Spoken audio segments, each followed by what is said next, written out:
السلام عليكم ورحمة الله وبركاته. الحمد لله رب العالمين والصلاة والسلام على سيدنا محمد وعلى آله وصحبه أجمعين أما بعد. സമാദരണീയനായ അധ്യക്ഷൻ സയ്യിദ് ഉബൈദുല്ലാ തങ്ങളവറുകളെ, ഈ മഹത്തായ വേദിയുടെ ഉദ്ഘാടകൻ ഇബ്രാഹിം ഫൈലി അവറുകളെ, അബ്ദുള്ള ഫൈലി, അലി മുസ്ലിയാർ, മുസ്തഫ ബാഖവി, മറ്റ് സമുന്നതരായ ഉലമാക്കളെ, ബഹുമാന്യപ്പെട്ട നേതാക്കളെ, പ്രിയപ്പെട്ട സുഹൃത്തുക്കളെ, സഹോദരന്മാരെ, അല്ലാഹു സുബ്ഹാനഹു വ തആല നാം ഈ ഒരുമിച്ച് കൂടിയ മഹനീയമായ സദസ്സിനെ അനുഗ്രഹിക്കുമാറാവട്ടെ. ഇതുപോലെ അല്ലാഹു അവന്റെ നിരവധി നിഅമത്തുകളെ കൊണ്ട് നിറക്കപ്പെട്ട ജന്നാത്തുൽ ഫിർദൗസിൽ നമ്മയും നമ്മുടെ മാതാപിതാക്കളെയും ഗുരുനാഥന്മാരെയും ബന്ധുമിത്രാദികളെയും പ്രസ്ഥാന ബന്ധുക്കളെയും നമ്മോട് ദുആ ചെയ്യാൻ വസിയത്ത് ചെയ്തവരെയും നാം ഇഷ്ടപ്പെടുന്നവരെയും നമ്മെ പ്രിയം വെക്കുന്നവരെയും ഒരുമിച്ച് കൂട്ടുമാറാവട്ടെ. ഒട്ടേറെ സങ്കടപ്പാടുകളും വിഷമങ്ങളും ബുദ്ധിമുട്ടുകളുമായി നാം ഈ സദസ്സിലും ഒരുമിച്ച് കൂടപ്പെട്ടത്, ഈ സദസ്സിന്റെ ബർക്കത്ത് കൊണ്ട് അല്ലാഹു നമ്മുടെ എല്ലാ വിഷമങ്ങളെയും ബുദ്ധിമുട്ടുകളെയും ദൂരീകരിച്ച് ക്ലിയറായ മനസ്സോടുകൂടി ജീവിക്കാൻ അല്ലാഹു തൗഫീഖ് നൽകുമാറാവട്ടെ. ആമീൻ ബിറഹ്മതിക യാ അർഹമർ റഹീമീൻ. ധാരാളം സഹോദരന്മാർ ദുആ ചെയ്യാൻ വേണ്ടി പറഞ്ഞത് ഇവിടെയും ആവർത്തിച്ച് പറയാൻ ഞാൻ ഉദ്ദേശിക്കുന്നില്ലെങ്കിലും, എൻ്റെ നാട്ടിലെ ഒരു ബഹുമാന്യനായ സുഹൃത്ത് ഒരു ആക്സിഡന്റിൽ പെട്ടുകൊണ്ട് കൊടുവള്ളി പ്രദേശത്തെ വാഹന അപകടത്തിൽപ്പെട്ട് ആശുപത്രിയിലാണ്, ICUലാണ്. പറയപ്പെടുന്നത് ഭൂരിഭാഗം ശതമാനവും മരണത്തിലേക്ക് എന്ന അർത്ഥത്തിൽ ഡോക്ടർമാർ പോലും പറയപ്പെട്ട ഒരു സ്ഥിതിവിശേഷത്തിലാണ്. അള്ളാഹുവിനോടുള്ള ദുആയിൽ അള്ളാഹു കണക്കാക്കുന്നത് തന്നെയാണ് സംഭവിക്കുക. അള്ളാഹു സുബ്ഹാനഹു വ തആല ആ ചെറുപ്പക്കാരനെ പൂർണ്ണ ആഫിയത്തോടുകൂടി മടങ്ങി ജീവിതത്തിലേക്ക് എത്താനും നമ്മോടൊപ്പം ആഫിയത്തോടുകൂടി ജീവിക്കാനും അള്ളാഹു തൗഫീഖ് നൽകുമാറാവട്ടെ. ഞാനൊരു സുദീർഘമായ പ്രസംഗം ഇവിടെ നടത്താൻ ഉദ്ദേശിക്കുന്നില്ല. ഇവിടെ ബഹുമാനപ്പെട്ട തങ്ങളും ഫൈസിയും ഒക്കെ സൂചിപ്പിച്ചതുപോലെ പരിശുദ്ധ സമസ്ത കേരള ജമിയത്തുൽ ഉലമയെ കേൾക്കാൻ, ബഹുമാനപ്പെട്ട ഉലമാഇനോട് കടപ്പാട് പ്രകടിപ്പിക്കാൻ ഈ ദീനീ വിജ്ഞാന സദസ്സ് ജിദ്ദയിൽ പലപ്പോഴും നമ്മൾ സംഘടിപ്പിക്കാറുണ്ട്. ഒരു വർഷം തികയുന്നതിന്റെ മുമ്പ് തന്നെ, ഏതാനും മാസങ്ങൾക്ക് മുമ്പ് ഇതുപോലെ തന്നെ മറ്റൊരു വേദിയിൽ പങ്കെടുക്കാനും സമസ്തയെ സംബന്ധിച്ചുകൊണ്ട് സംസാരിക്കാനും ഭാഗ്യം ലഭിച്ച ഒരു വിനീതനാണ്. അതോടൊപ്പം തന്നെ വീണ്ടും പരിശുദ്ധ ഉംറയ്ക്ക് വേണ്ടി വന്ന സന്ദർഭത്തിൽ സമസ്ത കേരള ഇസ്ലാമിക് സെന്ററിന്റെയും SYSന്റെയും ജിദ്ദ ഘടകത്തിന്റെ സംയുക്ത ആഭിമുഖ്യത്തിൽ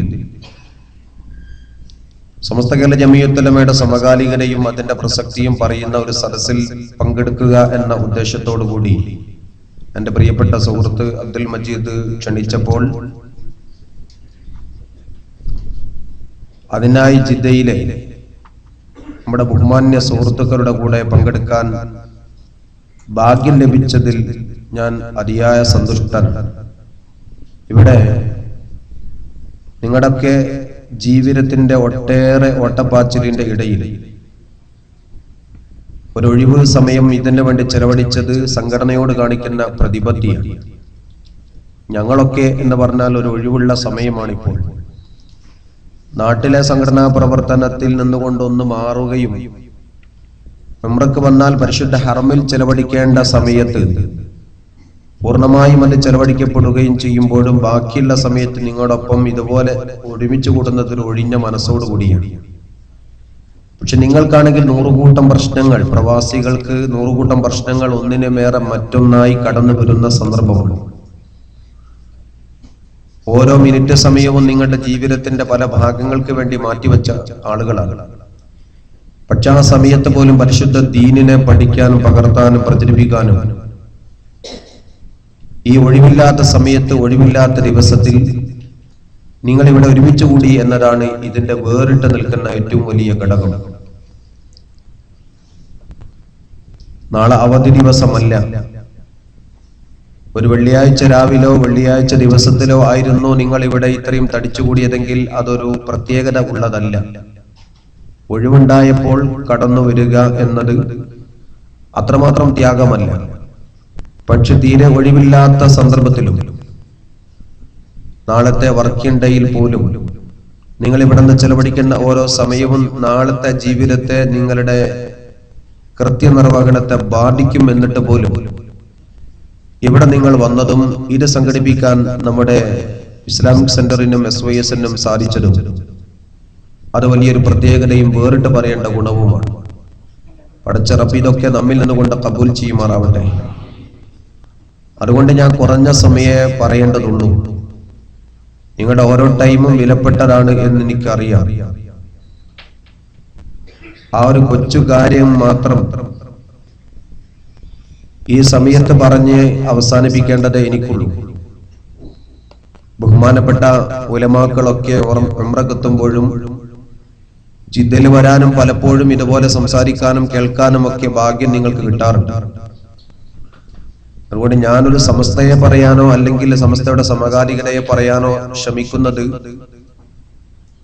അതൊരു കടന്നേറ്റമായിരിക്കുമെന്ന് എനിക്ക് സംശയമുണ്ട്. കാരണം ജിദ്ദ മറ്റുള്ള നാടിനെ അപേക്ഷിച്ചുകൊണ്ട് വിദേശ മലയാളികളെ സംബന്ധിച്ചിടത്തോളം കൂടുതൽ സംഘടനയെ കേൾക്കാൻ, ലൈവായി ശ്രദ്ധിക്കാൻ സൗകര്യമുള്ളൊരു പ്രദേശമാണ്. പക്ഷെ നിയമക്കുരുക്കളുടെ ഇടയിൽ നിന്നുകൊണ്ട് നമുക്കുണ്ടാകുന്ന സ്വാതന്ത്ര്യം പലപ്പോഴും നമ്മെ അതിൽ നിന്നുകൊണ്ട് പിറകോട്ട് വലിക്കുന്നു എന്നതൊരു ദുഃഖ സത്യമാണ്. എന്നിരുന്നാലും ജിദ്ദയിലെ സാഹചര്യങ്ങളുടെ വെളിച്ചത്തിൽ പല വേദികളും ഇവിടെ സംഘടിപ്പിക്കപ്പെടുന്നത് ശുഭോദർക്കവും സന്തോഷകരവുമാണ്. സമസ്ത കേരള ജമിയത്തുൽ-ഉലമയുടെ യുവജന പ്രസ്ഥാനം എന്ന SYS അതൊരു യുവജന സംഘടന എന്ന പേരിലാണ് പറയപ്പെടാറുള്ളതെങ്കിലും അതൊരു ബഹുജന പ്രസ്ഥാനമാണ്. ബഹുമാനപ്പെട്ട SYSന്റെ general secretary professor K Alikutty ഉസ്താദിനോട് എറണാകുളത്ത് നിന്നും കൊണ്ട് പത്രസമ്മേളനം നടത്തുമ്പോൾ ഒരു പത്രക്കാരൻ ചോദിച്ചു, SYSന്റെ പ്രായപരിധി എത്രയാണ്? ബഹുമാനപ്പെട്ട ഉസ്താദ് പറഞ്ഞു, വമിയുടെ യുവജന പ്രസ്ഥാനത്തിന് പ്രത്യേകിച്ച് വയസ്സൊന്നുമില്ല, എന്നിട്ടും അതിൽ 90 വയസ്സുള്ള ഒരു വയോവൃദ്ധനാണ് അതിന്റെ അധ്യക്ഷനെങ്കിൽ SYSഉം സമസ്തയുടെ ബഹുജന പ്രസ്ഥാനമാണ്.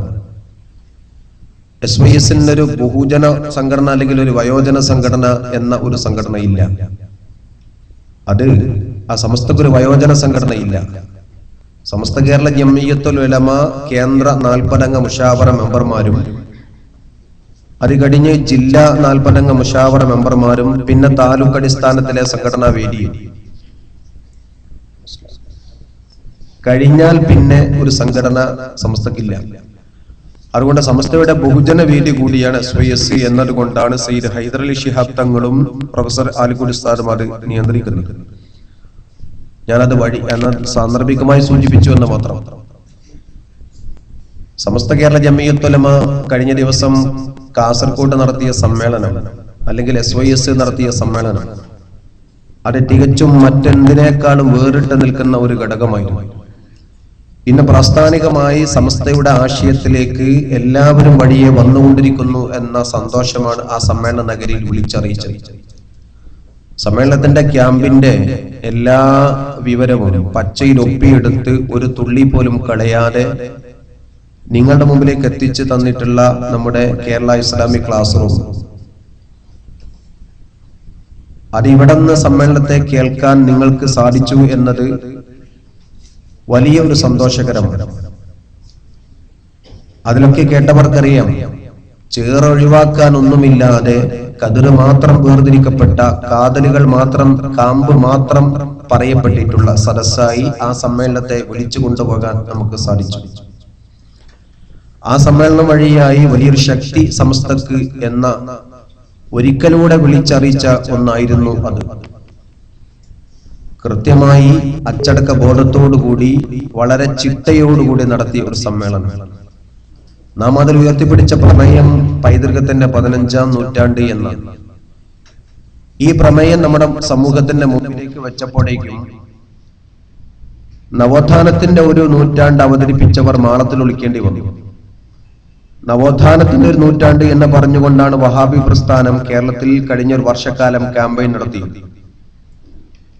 ഒരു നൂറ്റാണ്ട് എന്ന് പറയുന്നത് സനാഉല്ലാ മക്തി തങ്ങളുടെ മരണത്തോടു കൂടിയാണ്. സനാഉല്ലാ മക്തി തങ്ങൾ ഒരു സുന്നിയായിരുന്നു എന്ന് ചരിത്രം പറയുന്നത് മറച്ചു വെച്ചുകൊണ്ടാണ്. അദ്ദേഹത്തിന്റെ ചില പരിഷ്കരണവാദങ്ങളെ മാത്രം സന്ദർഭത്തിൽ അടർത്തിയെടുത്തുകൊണ്ട് സനാഉല്ലാ മക്തി തങ്ങളുടെ ജീവിത ചരിത്രത്തെ കാലചക്രത്തിന്റെ നാൾവഴിയുടെ 1-ാം നാളായി എണ്ണി വന്നുകൊണ്ട് നവോത്ഥാന പ്രസ്ഥാനം എന്ന വഹാബി പ്രസ്ഥാനത്തിന് ഒരു നൂറ്റാണ്ട് കാലഗണന തീരുമാനിക്കാൻ അവർ തയ്യാറായി. സനാഉല്ലാ മക്തി തങ്ങൾ ഒരു സുന്നിയാണ്. ഞാനത് വിശദീകരിക്കുകയല്ല. നദ്വത്തുൽ മുജാഹിദീൻ തന്നെ പുറത്തിറക്കിയ സനാഉല്ലാ മക്തി തങ്ങളുടെ സമ്പൂർണ്ണ കൃതികൾ എന്ന പുസ്തകത്തിന്റെ 10ഓളം പേജ് സനാഉല്ലാ മക്തി തങ്ങളുടെ തവസ്സുലും ഇസ്തിഗാസയും പറയുന്നതാണ്. ഞാനതിവിടെ വിശദീകരിക്കുന്നില്ല. എങ്കിലും ആ വഹാബി പ്രസ്ഥാനത്തിന്റെ ഒരു ഭാഗം അവർ പറഞ്ഞ നവോത്ഥാനം 90 വർഷമായി ഞങ്ങൾക്ക് എന്നാണ്. മടവൂരി വിഭാഗം പറയുന്നു 90 വയസ്സായിട്ടേ ഉള്ളൂ നവോത്ഥാനത്തിന്. മൗലവി വിഭാഗം പറയുന്നു 100 വർഷമായി അഥവാ ഒരു നൂറ്റാണ്ടായി നവോത്ഥാനത്തിന്. ആ നവോത്ഥാനം പറയുന്നതാവട്ടെ വഹാബി പ്രസ്ഥാനമാണ്. എന്നാൽ ഈ നവോത്ഥാനത്തിന്റെ കാതൽ എന്താണ് എന്ന് കഴിഞ്ഞ 2 സംഘടനയും ഇക്കഴിഞ്ഞ സമ്മേളനങ്ങളിൽ പറഞ്ഞ ഒരു വസ്തുതയുണ്ട്. നവോത്ഥാനത്തിന്റെ കാമ്പ് തൗഹീദാണ്. നവോത്ഥാനത്തിന്റെ അടിസ്ഥാനം അത് തൗഹീദാണ്. അവരുടെ പ്രമേയത്തെ വിശദീകരിച്ച് ഇറക്കിയ കേരളത്തിലെ പ്രമുഖമായ 3 പത്രങ്ങളുടെയും റൈറ്റപ്പ് തൗഹീദാണ് നവോത്ഥാനത്തിന്റെ അടിസ്ഥാനം എന്നാണ്. അപ്പൊ തൗഹീദ് എന്ന് പറയുന്നതാണ് നവോത്ഥാനം എന്ന് പറഞ്ഞാൽ അതിന്റെ അർത്ഥം തൗഹീദിന് കേരളത്തിൽ ഒരു നൂറ്റാണ്ടേ പ്രായമായിട്ടുള്ളൂ എന്നാണ് അതിന്റെ അർത്ഥം. തൗഹീദിന് 90 വയസ്സേ ആയിട്ടുള്ളൂ എന്നാണ് അതിന്റെ അർത്ഥം. അങ്ങനെയാണെങ്കിൽ മഹാനായ മാലിക് ദിനാർ റളിയല്ലാഹു അൻഹു തൗഹീദിന്റെ പ്രചാരകനല്ല. മാലിക് ദിനാർ റളിയല്ലാഹു അൻഹും മാലിക് ബിൻ ഹബീബ് റളിയല്ലാഹു അൻഹും കേരളത്തിലേക്ക് ഇസ്ലാം മതത്തെ പ്രചരിപ്പിച്ചത് പ്രവാചകൻ ശ്രേഷ്ഠൻ മുഹമ്മദ് മുസ്തഫ സല്ലല്ലാഹു അലൈഹി വസല്ലം തങ്ങളെ ഫോട്ടോസ്റ്റാറ്റ് പോലെ പകർത്തി പ്രചരിപ്പിച്ചുകൊണ്ടാണ്. നബി തങ്ങളെ കാണാൻ സ്വഹാബത്തിനെ നോക്കിയാൽ മതി. എന്റെ സ്വഹാബത്ത് നക്ഷത്ര തുല്യരാണ്. അസ്ഹാബി കന്നുജൂം ഫബിഅയ്യി മൻ ഇഖ്തദൈതും ഇഹ്തദൈതും. എന്റെ സ്വഹാബത്ത് നക്ഷത്ര തുല്യരാണ്. നിങ്ങൾ അതിൽ ആരെ പിൻപറ്റിയാലും നിങ്ങൾ രക്ഷപ്പെട്ടു എന്ന് ഷഫീഉന റസൂലുള്ളാഹി സ്വല്ലല്ലാഹു അലൈഹി വസല്ലം. മാലിക് ദിനാർ റളിയല്ലാഹു അൻഹു മുവഹിദാണ്. മാലിക് ദിനാർ റളിയല്ലാഹു അൻഹു തൗഹീദിന്റെ പ്രചാരകനാണ്. മാലിക് ദിനാർ റളിയല്ലാഹു അൻഹു ആണ് കേരളത്തിൽ തൗഹീദ് എന്താണെന്ന് ആദ്യം കേരളീയ മനസ്സിനോട് പറഞ്ഞത്. ആ മാലിക് ദിനാർ റളിയല്ലാഹു അൻഹു കേരളത്തിൽ വന്നിട്ട് 15 നൂറ്റാണ്ടോളമായി. അപ്പൊ തൗഹീദിന്റെ കാലഗണന പറഞ്ഞു വരുമ്പോൾ ഒരു നൂറ്റാണ്ടേ ആയിട്ടുള്ളൂ എന്ന് പറഞ്ഞാൽ, നവോത്ഥാനത്തിന്റെ കാതൽ തൗഹീദാണെന്ന് പറഞ്ഞാൽ, നവോത്ഥാനം ആരംഭിച്ചത് തൗഹീദ് കൊണ്ടാണെന്ന് പറഞ്ഞാൽ, തൗഹീദിന്റെ കേരളത്തിലെ വളർച്ച ഒരു നൂറ്റാണ്ടാണെന്ന് പറഞ്ഞാൽ, ഒരു നൂറ്റാണ്ടപ്പുറത്തുള്ള ആളുകളൊക്കെ തൗഹീദിൽ ഉള്ളവരായിരുന്നില്ല എന്നാണ് ഇതിന്റെ അർത്ഥം. അങ്ങനെയാണെങ്കിൽ സ്വഹാബിമാർ ഇസ്ലാം എന്ന പുറത്താണ്. ഈ ചോദ്യമാണ് SYSന്റെ സമ്മേളനത്തിലൂടെ നമ്മൾ ചോദിച്ചത്. അതിന്റെ മുമ്പിൽ പഞ്ചപുച്ഛമടക്കിക്കൊണ്ടാണ് മുജാഹിദുകൾ അവരുടെ ക്യാമ്പയിനിലൂടെ കടന്നുപോയത്. മറുപടി പറയാൻ കഴിയാതെ ആ ഒരു ഭാഗത്ത് മുജാഹിദ് പ്രസ്ഥാനം ഒറ്റപ്പെട്ടു. പരസ്പരം ഭിന്നിക്കുക എന്നതിൽ തർക്കിച്ചുകൊണ്ട് പരസ്പരം ശിർക്ക് ആരോപിക്കുന്നതിലേക്ക് അവർ എത്തി. കുറഞ്ഞ അളവ് അവർ ആക്ഷേപിക്കാൻ കണ്ടെത്തിയ പദം നീ മുശ്രിക്കാണ് എന്ന് പറയാനാണ്. അത് അവരുടെ ഏറ്റവും കുറഞ്ഞ ആക്ഷേപമാണ്. ആ ശിർക്കിന്റെ ആരോപണത്തിന്റെ കട്ടി എത്രമാത്രം കൂടുന്നുവോ അതാണ് അവരുടെ ആദർശത്തിന്റെ പെരുപ്പം. പരസ്പരം ശിർക്ക് ആരോപിക്കുകയും പരസ്പരം കുഫർ ആരോപിക്കുകയും ചെയ്യുന്ന അപകടകരമായ ചില നിലപാടിലേക്കാണ് നദ്വത്തുൽ മുജാഹിദീൻ കഴിഞ്ഞ കാലങ്ങളിൽ കടന്നുപോയത്. പക്ഷെ അവർക്ക് സംഭവിച്ച ഏറ്റവും വലിയൊരു ചരിത്രത്തെ പറയുന്നതിൽ സംഭവിച്ച അപജയമാണ്. ഈ ഒരു ചോദ്യം നമ്മൾ ചോദിച്ചപ്പോൾ എന്താണ് നവോത്ഥാനം എന്ന് പറഞ്ഞാൽ, ആ നവോത്ഥാനത്തിന്റെ കാതൽ തൗഹീദാണെങ്കിൽ തൗഹീദ് കേരളത്തിൽ വന്നത് എപ്പോഴാണ്? അപ്പൊ സ്വഹാബത്ത് റളിയല്ലാഹു അൻഹു ആ കാലഘട്ടത്തിൽ കൊണ്ടുവന്ന തൗഹീദാണെങ്കിൽ, അത് റസൂലുള്ളാഹി സ്വല്ലല്ലാഹു അലൈഹി വസല്ലം തങ്ങൾ പഠിപ്പിച്ച തൗഹീദാണെങ്കിൽ, ആ തൗഹീദിന് 15 നൂറ്റാണ്ടായി. അതത്രേ പാരമ്പര്യം, അതത്രയും നവോത്ഥാനം. അപ്പൊ പൈതൃകം എന്ന് തുടങ്ങിയോ അന്ന് നവോത്ഥാനമുണ്ട്. നവോത്ഥാനം എന്ന് പറയുന്നത് നവീന ആശയത്തിന്റെ പുനരാവിഷ്കാരമല്ല. നവോത്ഥാനം എന്ന് പറയുന്നത് ബിദഈ പ്രസ്ഥാനത്തിന്റെ പ്രചാരണമല്ല. നവോത്ഥാനം എന്ന് പറയുന്നത് സ്ത്രീകളെ രംഗപ്രവേശം പള്ളിയിലേക്ക് കൊണ്ടുപോകലല്ല. നവോത്ഥാനം എന്ന് പറയുന്നത് സലഫ് സ്വാലികളെ തള്ളിപ്പറയലല്ല. നവോത്ഥാനം എന്ന് പറയുന്നത് മഹാരഥന്മാരെ പുറങ്കാല് കൊണ്ട് ചവിട്ടലല്ല. നവോത്ഥാനം എന്ന് പറയുന്നത് ഇസ്ലാമിന്റെ ആശയത്തിൽ മായം ചേർക്കലല്ല. നവോത്ഥാനം എന്ന് പറയുന്നത് ഇസ്ലാമിന്റെ പാരമ്പര്യത്തെ ആവിഷ്കരിക്കലാണ്. അതുണ്ടായിട്ടുണ്ടെങ്കിൽ സമസ്ത കേരള ജംഇയ്യത്തുൽ ഉലമാ എന്ന പ്രസ്ഥാനം 15 നൂറ്റാണ്ട് കാലമായി കേരളത്തിൽ പ്രവർത്തിക്കുന്നു. അതത്രയും നവോത്ഥാനമാണ്. 15 നൂറ്റാണ്ടായി സമസ്ത കേരളത്തിൽ പ്രവർത്തിക്കുന്നു. 86 കൊല്ലം എന്നത് സമസ്തയുടെ സംഘടനാ പ്രായം, സമസ്തയുടെ ആശയത്തിന്റെ പ്രായം 15 നൂറ്റാണ്ടാണ്. അതാണ് വസ്തുത. കാരണം സമസ്ത ഒന്നും പറഞ്ഞിട്ടില്ല, സ്വന്തമായ ഒരു ആശയം സമസ്ത പറഞ്ഞിട്ടില്ല, സ്വന്തമായ ഒരു ആദർശത്തെ സമസ്ത അടയാളപ്പെടുത്തിയിട്ടില്ല. മഹാന്മാർ അടയാളപ്പെടുത്തിയ കാലടിപ്പാടുകളെ പിന്തുടരാൻ പഠിപ്പിച്ചു എന്നതേ സമസ്ത ചെയ്തിട്ടുള്ളൂ.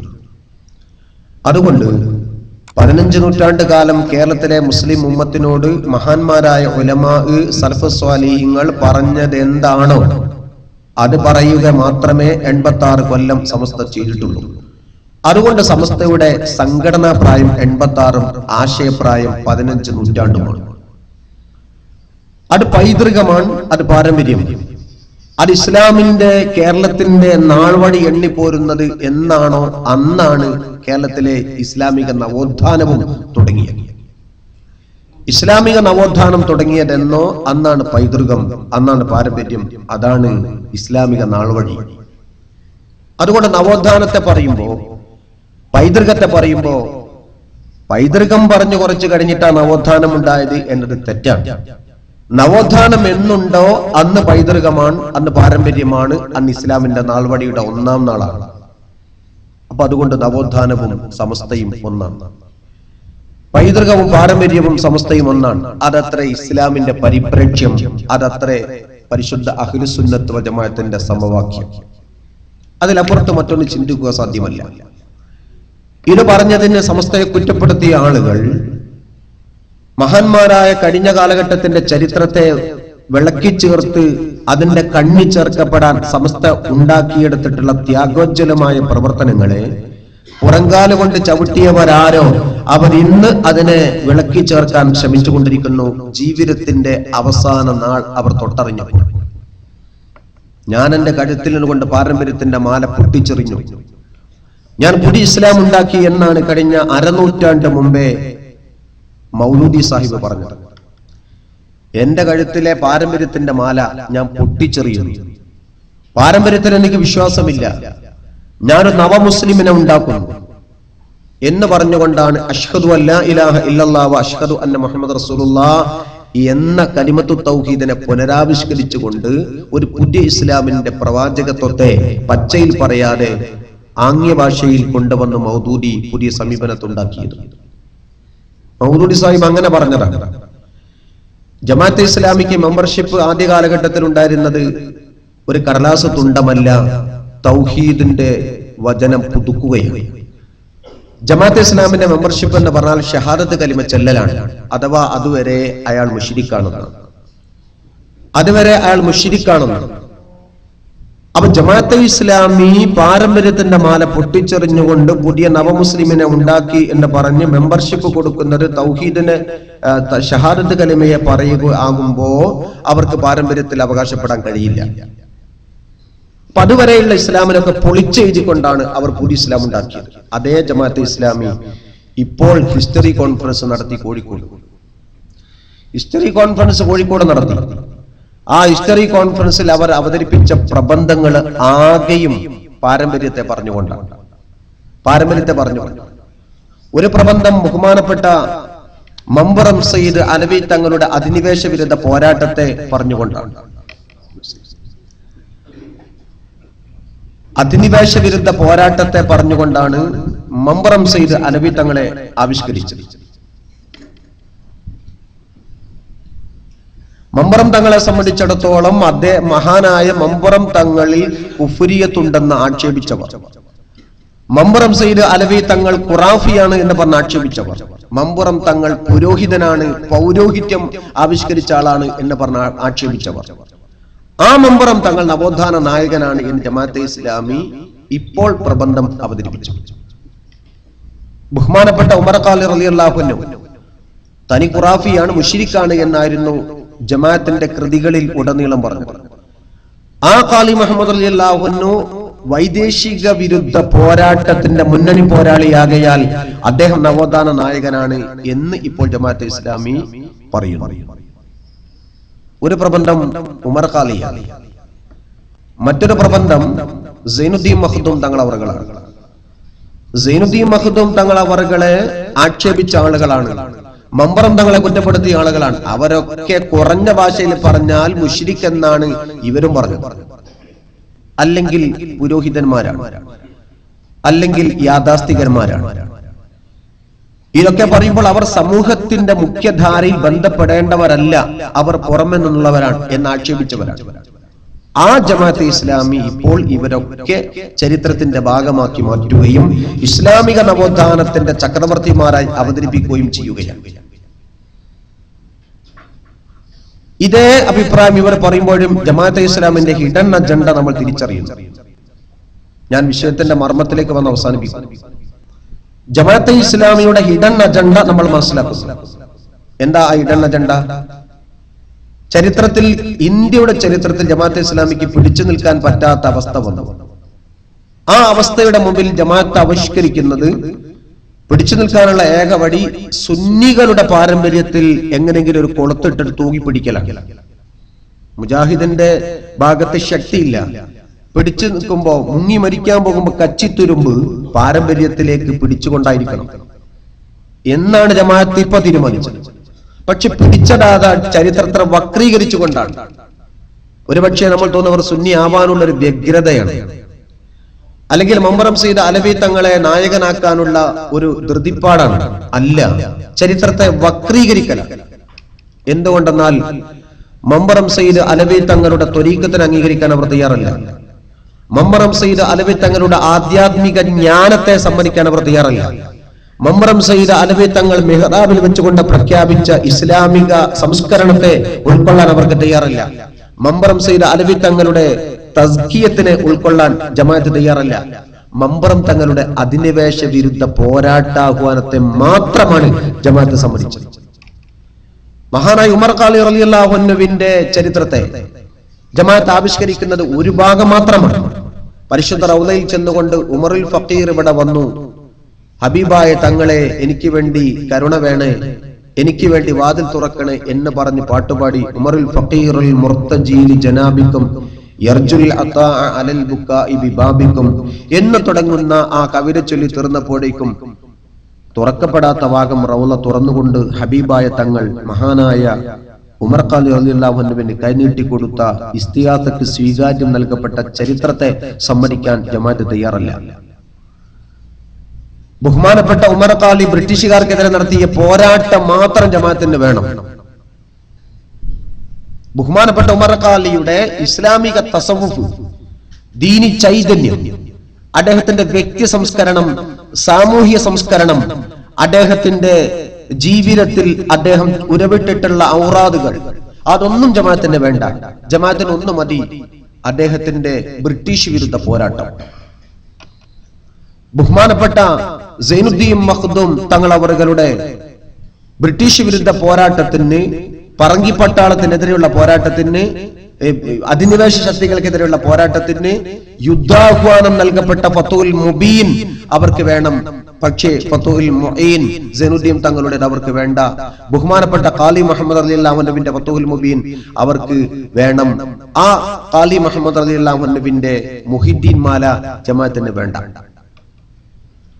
405 കൊല്ലത്തെ പഴക്കമുണ്ട് മുഹിദ്ദീൻ മാല.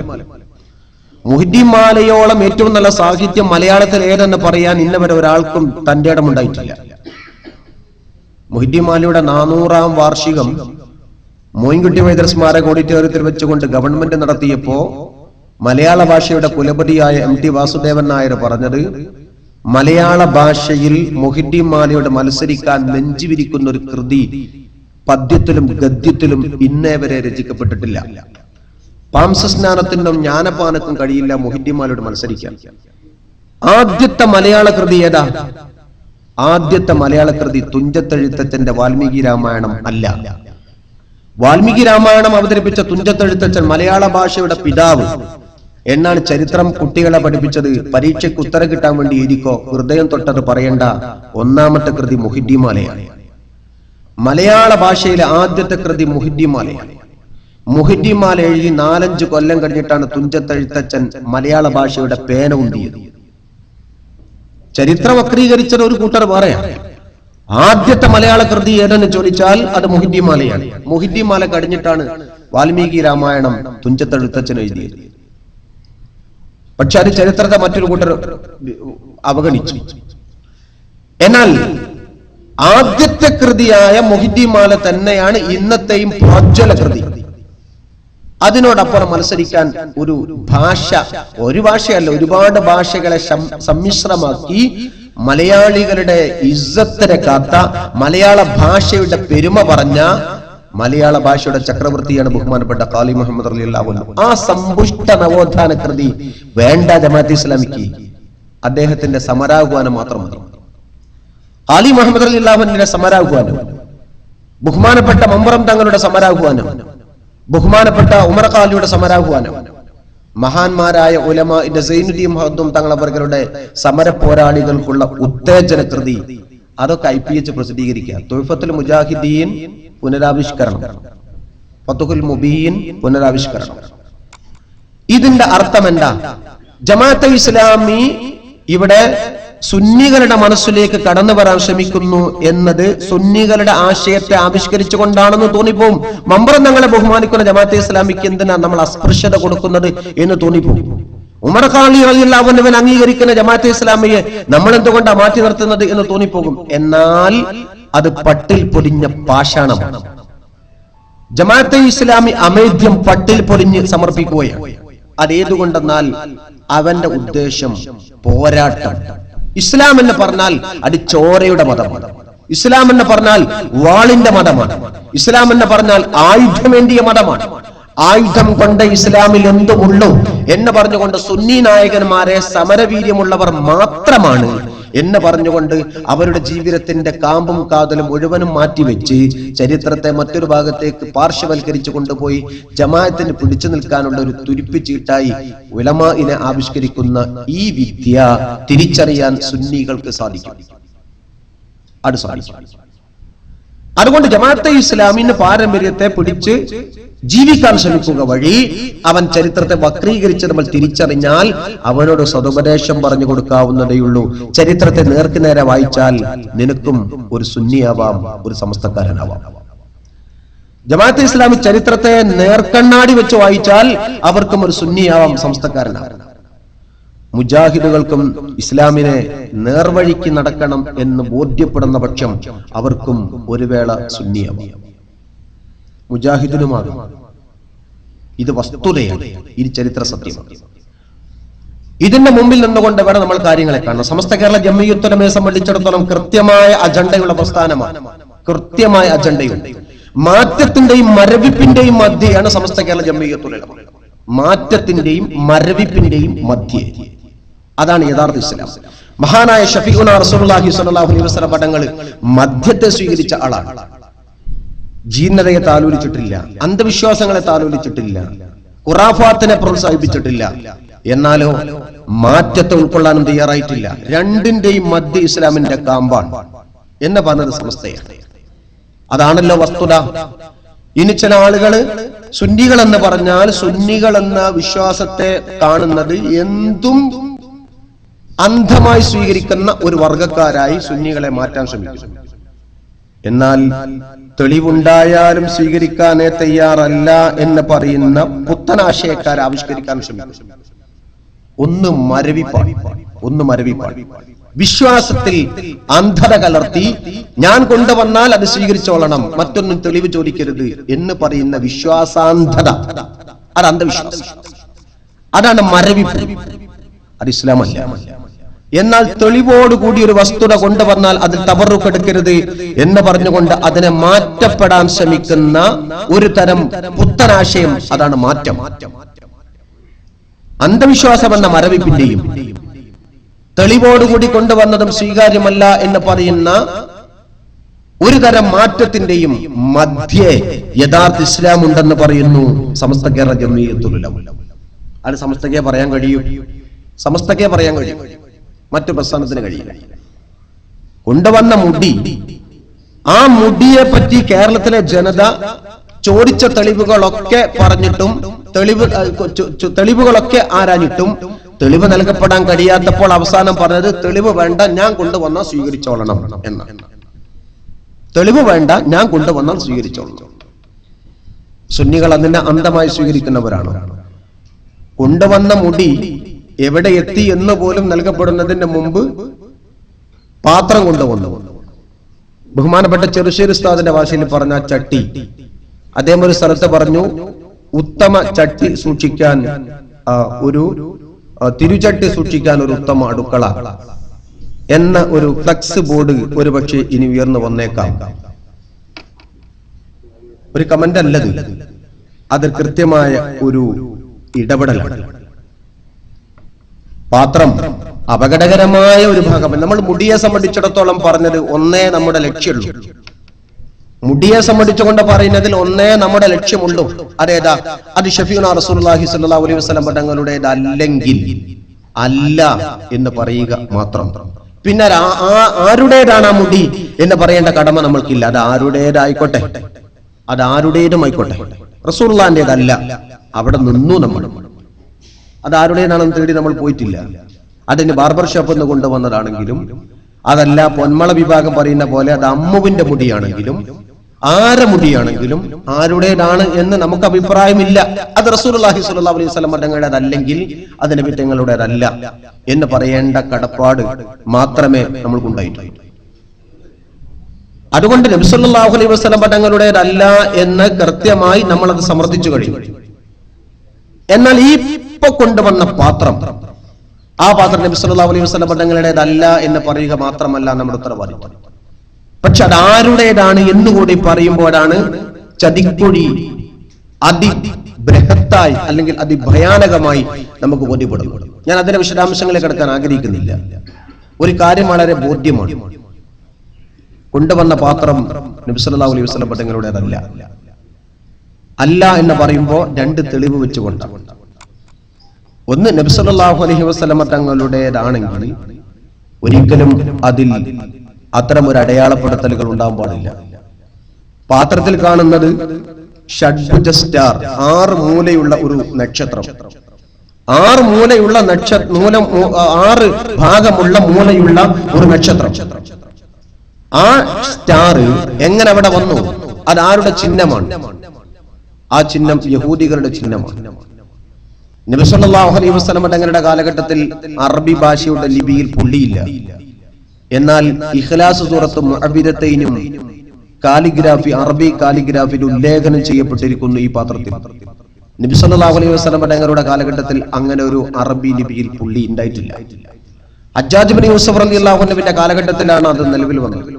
ആ മഹാനായ ഭരണാധികാരിയുടെ കാലഘട്ടത്തിലാണ് നിലവിൽ വന്നത്. എന്നാൽ അതിലെങ്ങനെ ഈ അറബി ലിപിയിൽ പുള്ളി വന്നു? നാസിന്റെയും ജീമിന്റെയും എന്ന് വേണ്ട എല്ലാ അക്ഷരത്തിന്റെയും പുള്ളി കൃത്യമായി അതിൽ കാണാം. അതുകൊണ്ട് റസൂലുള്ളാഹി സ്വല്ലല്ലാഹു അലൈഹി വസല്ലം തങ്ങളുടെ കാലഘട്ടത്തിലുള്ളതല്ല. അതിന്റെ ഒക്കെ പുറമെ ആ സ്റ്റാർ യഹൂദികളുടെ സ്റ്റാറാണ്, യഹൂദികളുടെ ചിഹ്നമാണ്. യഹൂദികളുടെ ചിഹ്നം ഇത് പറഞ്ഞ സന്ദർഭത്തിൽ നമുക്ക് കേരളത്തിൽ ഒരു വേദിയിൽ ഒരാൾ മറുപടി പറഞ്ഞത് അത് മതസൗഹാർദ്ദമാണ്. നബി സല്ലല്ലാഹു അലൈഹി വസല്ലം തങ്ങളുടെ പാത്രത്തിൽ യഹൂദികളുടെ ചിഹ്നം കടന്നു വന്നത് യഹൂദികളുമായി അത്ര എതിർപ്പില്ല, അവരുമായി സൗഹൃദത്തിലാണ്. കാരണം ഒരു ഹദീസ് ഉണ്ടല്ലോ, റസൂലുള്ളാഹി സ്വല്ലല്ലാഹു അലൈഹി വസല്ലം തങ്ങൾ യഹൂദിയുടെ ഡെഡ് ബോഡി കൊണ്ടുപോകുമ്പോൾ എഴുന്നേറ്റ് നിന്ന് ആദരിച്ചതാണ്. അത് സൗഹൃദമാണ്, അത് മാനവിക സൗഹൃദമാണ്. പക്ഷേ ഇസ്ലാമിക വിരോധികളുമായി ആശയത്തിൽ ഒരു അണുമണി തൂക്കം കോംപ്രമൈസായി നബി തങ്ങൾ ഉണ്ടായിട്ടില്ല. ഇസ്ലാമിക ഷിആറിലും ഇസ്ലാമിക ആരാധനാ കർമ്മങ്ങളിലും പ്രവാചകൻ ശ്രേഷ്ഠൻ മുഹമ്മദ് മുസ്തഫ സല്ലല്ലാഹു അലൈഹി വസല്ലം തങ്ങൾ ഒന്നാം നമ്പർ തീവ്രവാദിയാണ്. നബി സല്ലല്ലാഹു അലൈഹി വസല്ലം തങ്ങൾ ഒരു വിഭാഗം ജനങ്ങളുടെ മുമ്പിൽ ഒരു കൂട്ടർ 2 ദൈവമുണ്ടെന്ന് പറയുന്നു, ഞങ്ങൾ ഒരു ദൈവമേ ഉള്ളെന്ന് പറയുന്നു. കോംപ്രമൈസിന് വേണ്ടി 1.5 ദൈവത്തിൽ നമുക്ക് പഞ്ചായത്ത് പറയാം എന്ന് നബി തങ്ങൾ പറഞ്ഞിട്ടില്ല. അത് പറഞ്ഞിട്ടില്ല. നബി സല്ലല്ലാഹു അലൈഹി വസല്ലം തങ്ങൾ ഇസ്ലാമിക ഷിആറിലും ഇസ്ലാമിക വിശ്വാസങ്ങളിലും ഇസ്ലാമിക കർമ്മങ്ങളിലും ഒരു അണുമണി തൂക്കം പോലും ഒരു ജാതിയും ഒരു വിഭാഗവുമായി കൊണ്ട് കോംപ്രമൈസ് ആയിട്ടില്ല. വേണമെങ്കിൽ പറഞ്ഞിട്ടുണ്ടാവാം, നിങ്ങൾക്ക് നിങ്ങളുടെ മതം, എനിക്ക് എന്റെ മതം, ലക്കും ദീനിക്കും വലിയ ദീൻ. നിങ്ങൾക്ക് നിങ്ങളുടെ മതവും എനിക്ക് എന്റെ മതവും തമ്മിൽ കൂട്ടിക്കൊടച്ചിട്ടൊരു പുതിയ മതം അതുണ്ടാക്കാൻ നബി തങ്ങൾ സമ്മതിച്ചിട്ടില്ല. അവിടെ കോംപ്രമൈസ് ഇല്ല. ഒരിക്കൽ നബി സല്ലല്ലാഹു അലൈഹി വസല്ലം തങ്ങൾ ഒരു നാട്ടിലേക്ക് നടന്നപ്പോൾ അവിടെ യഹൂദികൾ നോമ്പനുഷ്ഠിച്ചത് ബോധ്യപ്പെട്ടു. നിങ്ങൾ ഇന്ന് എന്തുകൊണ്ട് നോമ്പ് തോറ്റു എന്ന് ചോദിച്ചാൽ, ഫറോവയിൽ നിന്നുകൊണ്ട് മൂസ അലൈഹിസ്സലാത്തു വസ്സലാമിനെ അള്ളാഹു രക്ഷപ്പെടുത്തിയ മുഹറം 10 ഇന്ന്, അതുകൊണ്ട് ഞങ്ങൾ നോമ്പ് നോൽക്കുന്നു എന്ന് പറഞ്ഞപ്പോൾ, നിങ്ങളെക്കാൾ അതിൽ ബന്ധപ്പെട്ടവൻ ഞാനാണ്, അതുകൊണ്ട് ഞാൻ നോമ്പ് നോൽക്കുന്നു മുഹറം 10. എന്നാൽ ഞാൻ അടുത്ത കൊല്ലം കൂടി ജീവിച്ചിരുന്നാൽ മുഹറം 9 നോൽക്കും. നബി തങ്ങൾ അതേ സംബന്ധിച്ചുകൊണ്ട് വിശദീകരിച്ചു പറഞ്ഞത് എന്താ? മുഹറം 9 നോമ്പ് നോൽക്കൽ സുന്നത്തായത് ചരിത്രത്തിന്റെ പിൻബലത്തിലല്ല, കർമ്മങ്ങളുടെ പിൻബലത്തിലാണ്. ഏതാണ് കർമ്മം? യഹൂദികളോട് വിരോധമാവുക എന്നത് മാത്രമാണ്.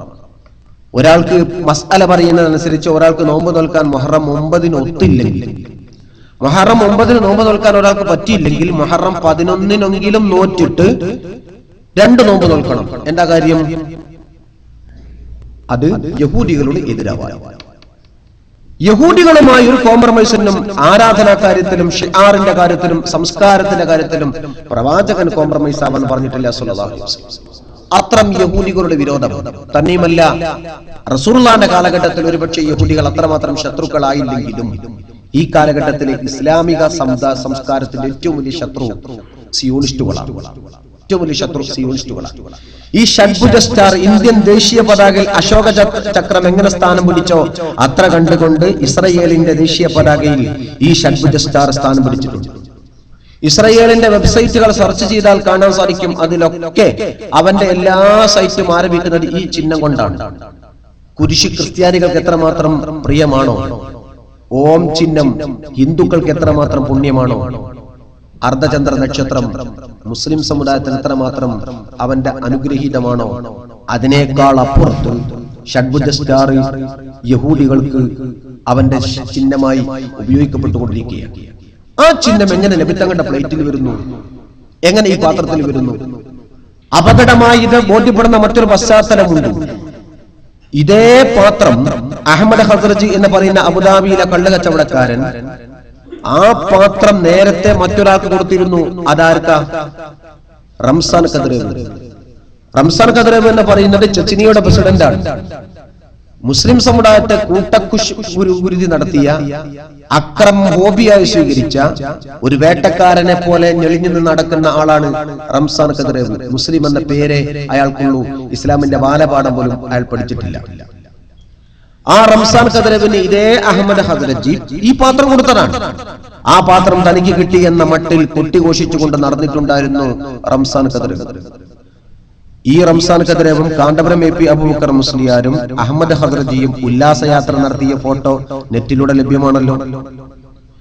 ഈ മുക്കൂട്ട് മുന്നണി പല വേദികളും പങ്കെടുത്തതായിക്കൊണ്ട് ലോകത്തിന്റെ വിവിധ കേന്ദ്രങ്ങളിൽ ഉണ്ടായ ഫോട്ടോ നമുക്ക് ലഭ്യമാണല്ലോ.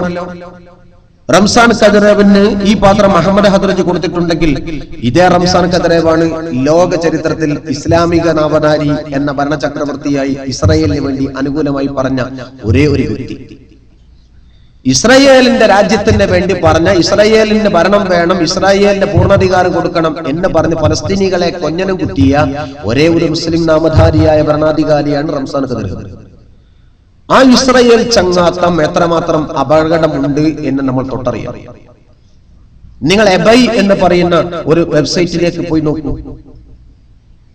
ഒരുപാട് പുരാവസ്തുക്കളും ഒരുപാട് സാധനങ്ങളും അത്ഭുതപരമായ ചില കലാപരമായ സാധനങ്ങളും മാർക്കറ്റിൽ കിട്ടുന്ന ഒരു വിവരണം നിങ്ങൾക്ക് എബൈയിൽ കാണാൻ സാധിക്കും. അതിൽ സ്ത്രീകളുടെ അത്യപൂർവമായി അവർ ചന്തം കൂട്ടാൻ ഉപയോഗിക്കുന്ന കുറെ ലിപ്സ്റ്റിക്കും അതേപോലെ തന്നെ സൗന്ദര്യവർദ്ധക വസ്തുക്കൾ കാണാം. അവരുടെ കുറെ ബാഗ് കാണാം, കുറെ വാച്ച് കാണാം, കുറെ മൊബൈൽ കാണാം. അപൂർവമായ ചില വസ്തുക്കളാണ്. എന്നാൽ അതിൽ കാണാൻ സാധിക്കുന്നു ചില അറബി കാലിഗ്രാഫികളും മറ്റു പല ഭാഷകളുടെ കാലിഗ്രാഫികളും കൊണ്ട് ചിത്രം കൊത്തപ്പെട്ട ചില പാത്രങ്ങൾ. ആ പാത്രത്തിൽ ഇതേ പാത്രം $75 ലോകത്തിന്റെ വിവിധ ഇന്ന മാർക്കറ്റിൽ അത് വിൽപ്പനക്കുണ്ട് എന്നും അതിൽ കാണാം. ആവർത്തിച്ച് നമ്മൾ വെല്ലുവിളിച്ചുകൊണ്ട് പറഞ്ഞു, എബൈ എന്ന സൈറ്റിലെ $75 കിട്ടുന്ന പാത്രവും അഹമ്മദ് ഹസരജി കാന്തപുരം AP അബൂബക്കർ മുസ്ലിയാർക്ക് കോഴിക്കോട് കടപ്പുറത്തെ സമ്മേളനത്തിൽ വെച്ചുകൊണ്ട് കൈമാറിയ പാത്രവും ഏതെങ്കിലും ഒരു പുള്ളിക്ക് മാറ്റമുണ്ടെന്ന് സമ്മതിച്ചാൽ നിങ്ങൾ പറയുന്ന പോലെ ഞങ്ങൾ സമ്മതിക്കാം. ഇന്നും ഈ വെല്ലുവിളി നിലനിൽക്കുകയാണ്. അഥവാ ഈ പാത്രം ലോക വിപണിയിൽ ലഭ്യമാണ്, പൈസ കൊടുത്താൽ കിട്ടും. അത് പ്രവാചകൻ ഉപയോഗിച്ചതല്ല. ഏതടിസ്ഥാനത്തിലാണ് ഇത് സമൂഹത്തോട് പറയുന്നത്? ഇസ്രായേലിന്റെ പാത്രം എങ്ങനെ ഇവിടെ വന്നു? മുമ്പ് മഹാനായ ശൈഖുനാ ശംസുൽ ഉലമായി ഖദ്ദസല്ലാഹു സിർറഹുൽ അസീസ് തങ്ങളവറുകൾ പറഞ്ഞിരുന്നു, കാന്തപുരം സിയോണിസ്റ്റ് ഏജന്റാണ്. അങ്ങനെ പറഞ്ഞപ്പോൾ ചിലർ വിചാരിച്ചു അതൊരു ആലങ്കാരിക ഭാഷയായിരിക്കും. മിർസ്വാദിഖാണ് എന്ന മറ്റൊരു സ്ഥലത്ത് ബഹുമാനപ്പെട്ട ശൈഖുന മറ്റൊരു സമയത്ത് പറഞ്ഞു, മിർസ്വാദിഖ് ബ്രിട്ടീഷുകാർക്ക് വേണ്ടി ഇന്ത്യൻ ഭരണാധികാരിയായ ടിപ്പുവിനെ ഒറ്റുകൊടുത്ത ടിപ്പുവിന്റെ കൂടെ നടന്ന മിർസ്വാദിഖ് ചാരൻ, അതാണ് കാന്തപുരം എന്ന് ശൈഖുനാ ശംസുൽ ഉലമ പറഞ്ഞിരുന്നു. അതിനെ അന്വർത്ഥമാക്കപ്പെട്ടുകൊണ്ട് പിന്നെ കാലം തെളിയിച്ചു. സിയോണിസ്റ്റ് ഏജന്റാണ് എന്ന് പറഞ്ഞപ്പോൾ അതിപ്പോൾ ആണോ എന്ന അർത്ഥത്തിൽ അത് കേവലം ആലങ്കാരിക പദമല്ല, ആ വാക്കും ഇയാളുടെ ജീവിതം തമ്മിൽ ഒരു പോയിന്റും കളയാതെ ഒട്ടിച്ചേർന്ന് നിൽക്കുന്നു എന്നതാണ് ഈ വർത്തമാനം നൽകുന്ന പാഠം. സിയോണിസ്റ്റ് ഏജന്റ് ഇത് അതിശയോക്തി കലർത്തി പറയുന്നതല്ല, ഇത് അലങ്കാരത്തിന് വേണ്ടി പറയുന്നതല്ല, വളരെ കൃത്യമാണ്. കാരണം ഇസ്രായേലിന്റെ മൊസാദ് ലോകത്തിലെ ഏറ്റവും കൂടുതൽ നെറ്റ്വർക്കുള്ള ചാര സംഘടന മൊസാദ്. ഇന്ത്യയിൽ RSS പോലും സംഘടനാ തന്ത്രം മെനഞ്ഞുണ്ടാക്കുന്നത് മൊസാദിന്റെ ആശയത്തിൽ നിന്നുകൊണ്ടാണ്. മൊസാദ് നമ്മുടെ കേരളക്കരയിൽ പോലും അതിന് നെറ്റ്വർക്കുണ്ട്. നമ്മൾ ശ്വസിക്കുന്ന വായുവിലും നമ്മൾ കുടിക്കുന്ന വെള്ളത്തിലും മൊസാദിന്റെ വിഷങ്ങളുണ്ട് എന്നതാണ് യഥാർത്ഥത്തിൽ അതിന്റെ കാഴ്ചപ്പാട്. നമ്മുടെ ഇന്ത്യ എന്താകുന്നു, ലോക ഇസ്ലാമിക ചലനം എങ്ങോട്ടാകുന്നു എന്നൊക്കെ ശ്രദ്ധിക്കാൻ മൊസാദിന്റെ ഗൂഢമായ തന്ത്രങ്ങൾ ലോകത്താകമാനം വളർന്നിട്ടുണ്ട്. നെറ്റ്വർക്ക് വളർച്ച പ്രാപിച്ച ഇൻഫർമേഷൻ ടെക്നോളജിയിൽ അതിന്റെ ആകത്തുക ഇസ്രായേലിന്റെ മൊസാദ് സ്വായത്തമാക്കിയിട്ടുണ്ട്. എല്ലാ മേഖലയും ഇസ്രായേലിന്റെ മൊസാദ് അടക്കമുള്ള മൊസാദിന്റെ അനുബന്ധ സംഘടനകളുടെ പല വെബ്സൈറ്റുകളും ചെല്ലുന്നവർക്ക് അറിയാൻ സാധിക്കും.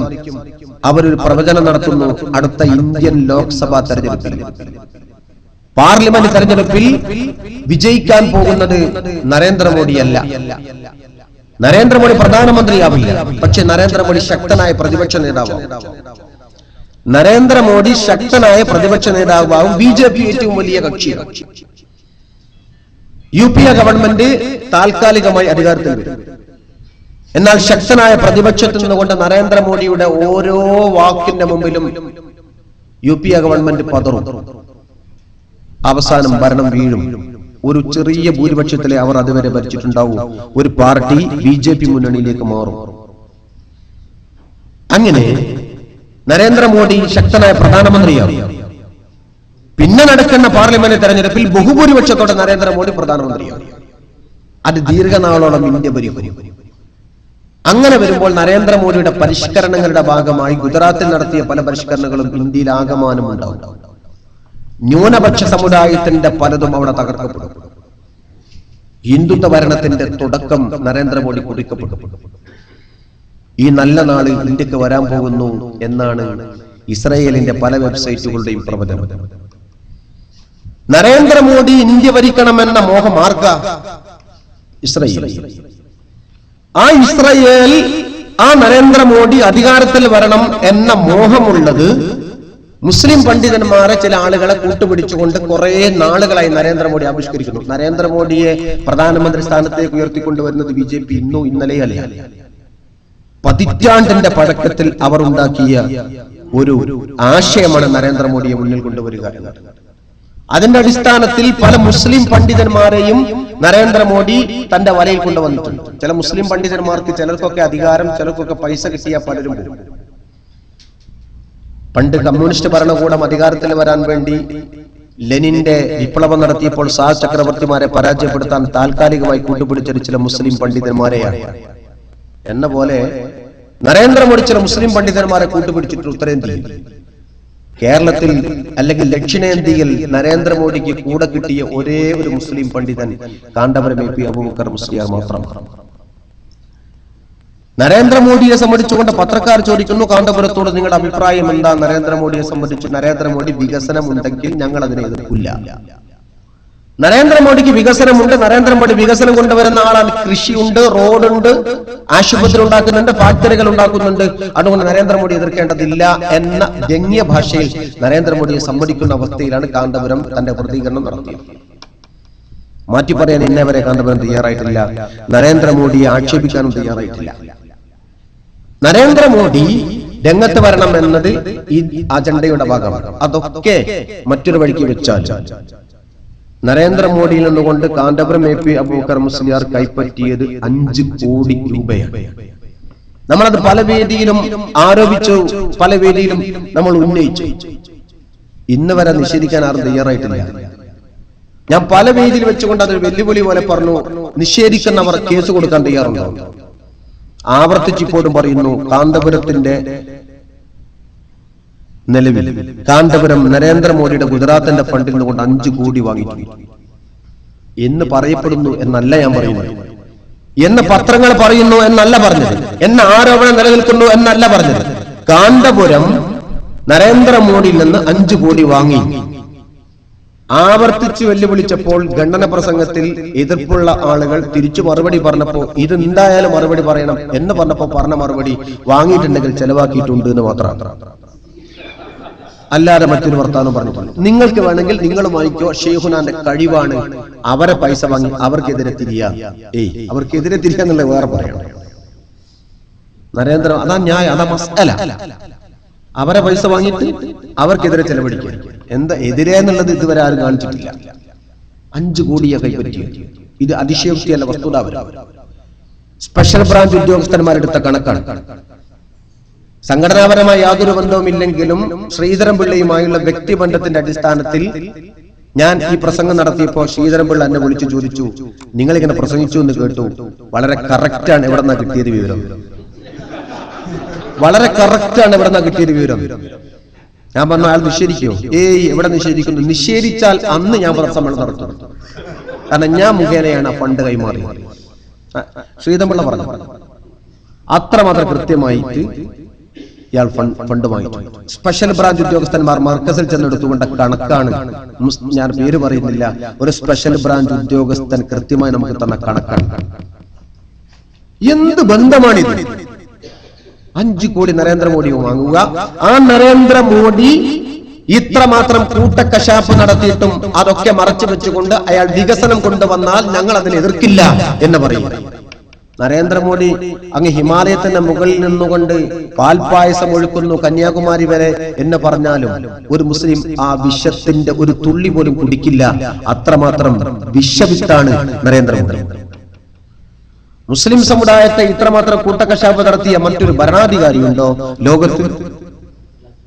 നിറവയറുള്ള ഒരു സ്ത്രീയെ വീട്ടിന്റെ മുറ്റത്തേക്ക് ആക്രമിക്കാൻ വേണ്ടി തൃശൂലം കൊണ്ടുവന്ന സംഘപരിവാറിന്റെ ബജരംഗ് ദളിന്റെ ആളുകളുടെ മുമ്പിൽ പൊട്ടിക്കരഞ്ഞു പറഞ്ഞു, എന്റെ വീർത്ത വയറും അതിന്റെ അകത്തുള്ള കുഞ്ഞിനെയും ഓർത്തുകൊണ്ട് ഓടാൻ വയ്യാത്ത എന്നെ നിങ്ങൾ ഒന്നും ചെയ്യല്ലേ, എന്നെ രക്ഷപ്പെടുത്തണേ എന്ന് പറഞ്ഞപ്പോൾ അത് കേൾക്കാതെ ആ കുഞ്ഞിന്റെ ആ സ്ത്രീയുടെ വയറ്റിലേക്ക് തൃശൂലം കൊണ്ട് കുത്തി തുരന്നുകൊണ്ടാണ് കുഞ്ഞിനെ പുറത്തെടുത്തത്.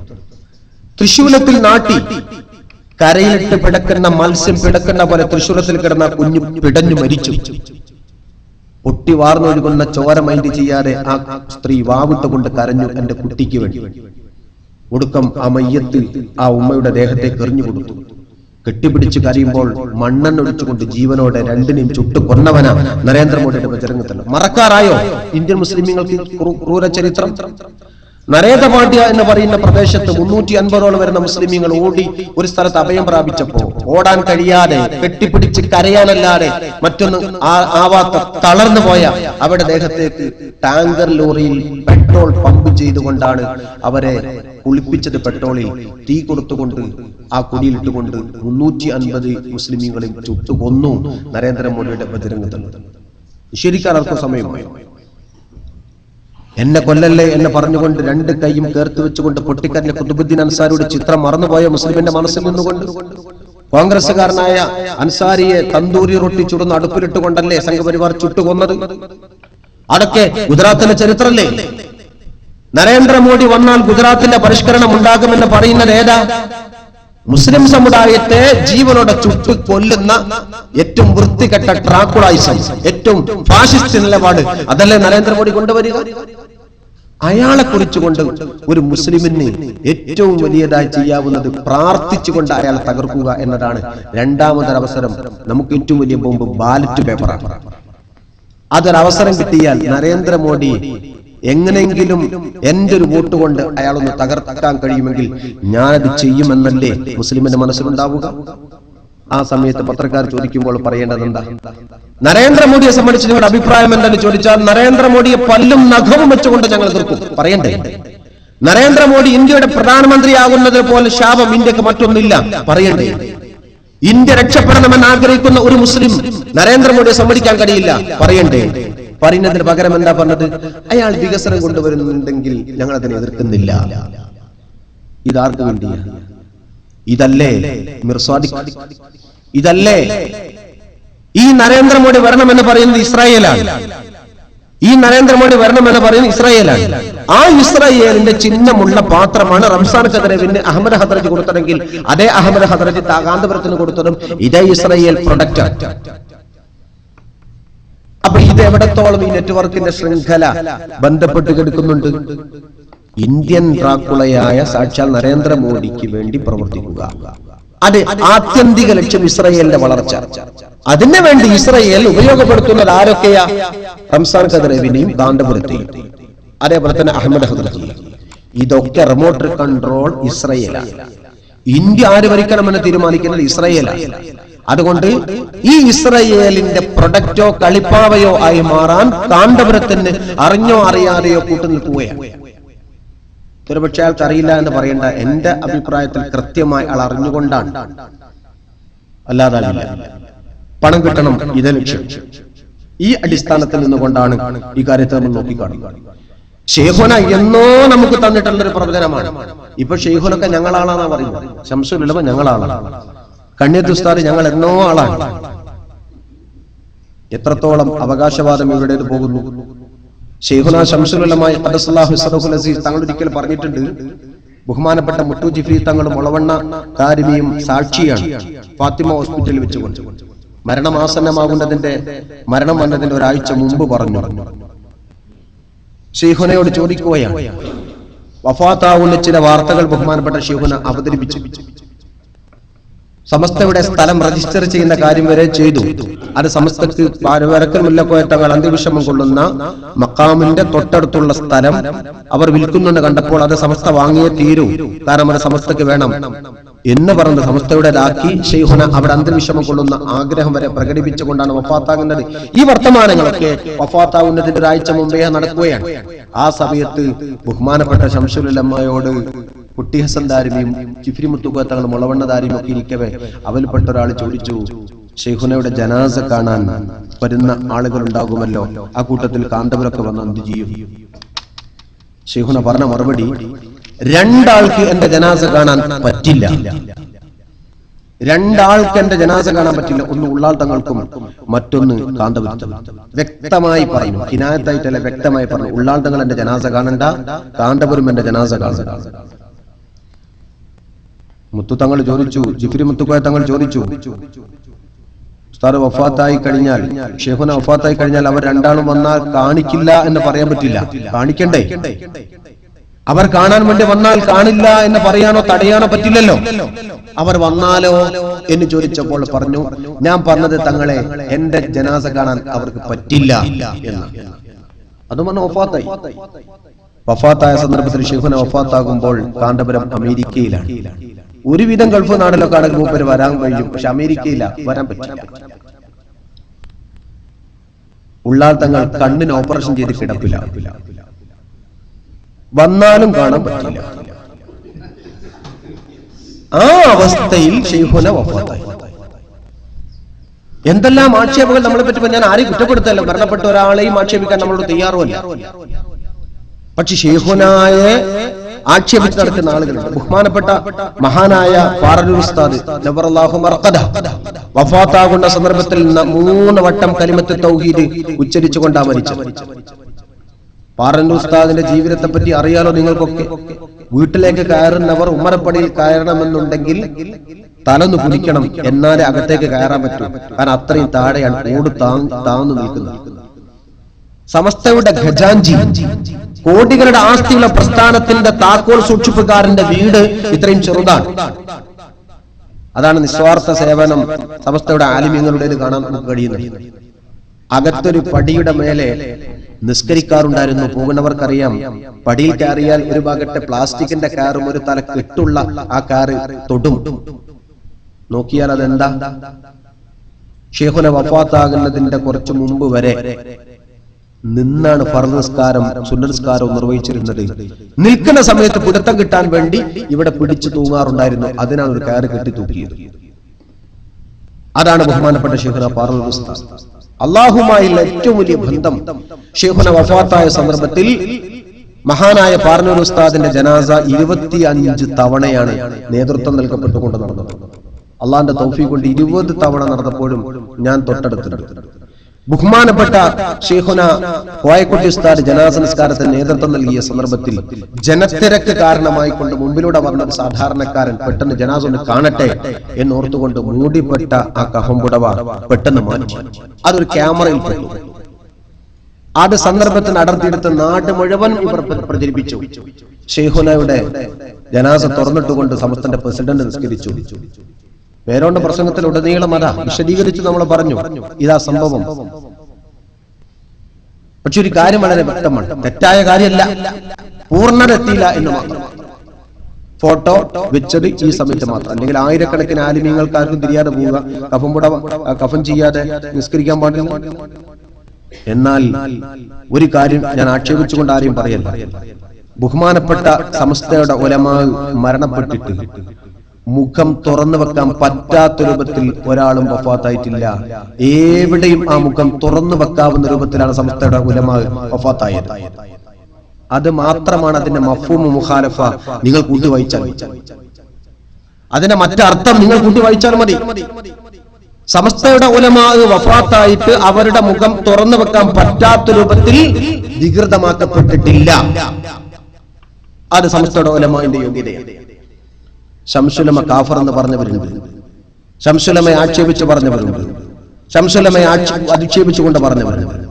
അവരൊക്കെ മരിച്ചോളത്തോളമുള്ളവർ എവിടെ എത്തി, ഇനി മരിക്കാനുള്ളവർ എവിടെ എത്തും. അള്ളാഹു എല്ലാവർക്കും ഹിദായത്ത് കൊടുക്കട്ടെ. സമസ്ത കേരള ജംഇയ്യത്തുൽ ഉലമയെ ആക്ഷേപിക്കാൻ ഒരു നിർവാഹവുമില്ല. ഇപ്പോ ഈ ഉലമാ ഏത് രീതിയിലാണ് നിയന്ത്രിച്ചുകൊണ്ടിരിക്കുന്നത് നമുക്കറിയാം. ഞാൻ അവസാനിപ്പിക്കുകയാണ്. ഇവിടെ മഹാനായ പാണക്കാട് സയ്യിദ് മുഹമ്മദ് അലി ശിഹാബ് തങ്ങൾ ഞങ്ങളാളാണ് എന്ന് പറഞ്ഞെടുക്കുന്ന ആളുകൾ. പാണക്കാട് തങ്ങൾ ഞങ്ങളാളാണ്, കണ്ണിയത്ത് ഉസ്താദ് ഞങ്ങളാണ്. പാണക്കാട് സയ്യിദ് മുഹമ്മദ് അലി ശിഹാബ് തങ്ങൾ കേരള മുസ്ലിമീങ്ങളുടെ ആധ്യാത്മിക നേതാവാണ്. തങ്ങൾക്ക് ഏറ്റവും പത്രാസും അന്തസ്സും കൊടുത്തത് ശംസുൽ ഉലമയാണ്. മുസ്ലിം ലീഗിന്റെ നേതാക്കന്മാരെ സയ്യിദന്മാരായ ആളുകളെ സമൂഹത്തെ സമർപ്പിച്ചത് സമസ്ത കേരള ജംഇയ്യത്തുൽ ഉലമയാണ്.